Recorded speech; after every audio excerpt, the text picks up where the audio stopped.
Guys, welcome to my channel. Today's video, I am going to share with you some of the tips that I have gathered throughout the years that helped me with my no-buy as well as on my low-buy ever since. These tips just helped me not buy all of the makeup releases that has been bombarding us for the past few years. But before we get into it, don't forget to like and subscribe to my channel.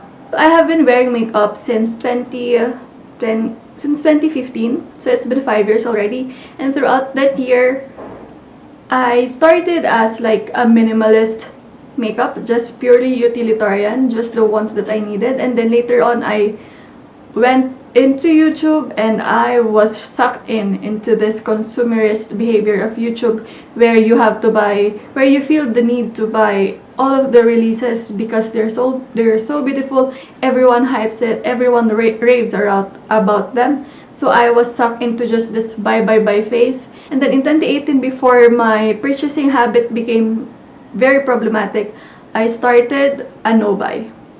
No-buy is where it is a challenge where for a particular time frame, you're not gonna buy any sort of thing. So for me, I didn't buy any makeup, and that went on for a year. So no-buy year, especially for someone that is constantly surrounded with makeup releases in Instagram and in YouTube, that was very hard for me. For this video, I'm sharing with you the 4 tips that has really worked for me, especially on my no-buy as well as for the years after my no-buy. So the first one is to sit it out or wait for the hype to go down. Because right now, marketing evolves around the hype that YouTubers or influencers create around a certain product. The case in point, Rare Beauty. When Rare Beauty released, there was Rare Beauty everywhere.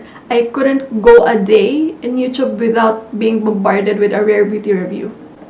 Even in Instagram, it's all about Rare Beauty. So it's going to be hard in the first few days of the release, but just wait it out. Check for reviews. Check for the reviews of the reviewers or the influencers that you trust, and just wait it out.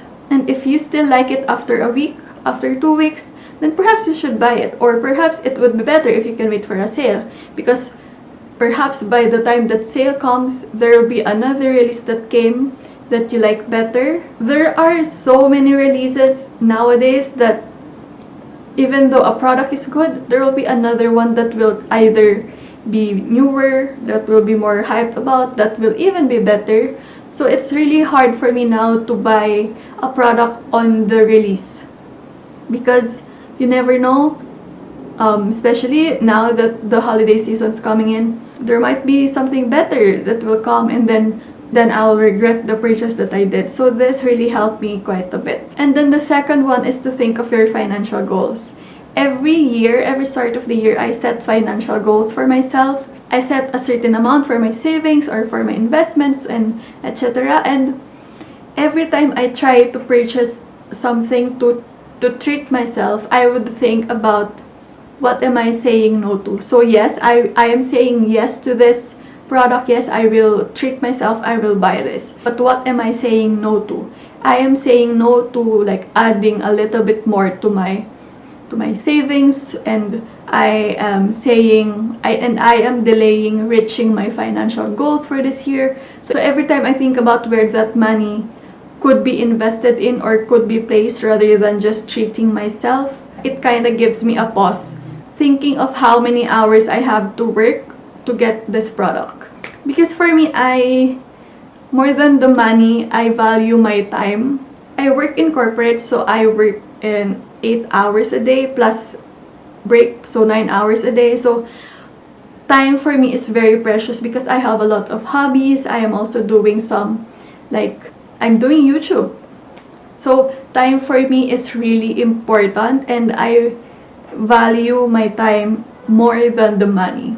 So every time I buy something, I calculate how much work hours I have to spend or I have spent just to afford that product, and then I will compare if the time that I spent working for that amount of money is worth buying that product. And almost always that will help me stop buying. Like, for example, the Natasha Denona Bronze and Glam palette. They're very beautiful and I still really would like to have them. But every time I compare how many hours I have to work to afford these palettes, I don't think it's going to be worth the time that I spent. And then the last one is makeup inventory.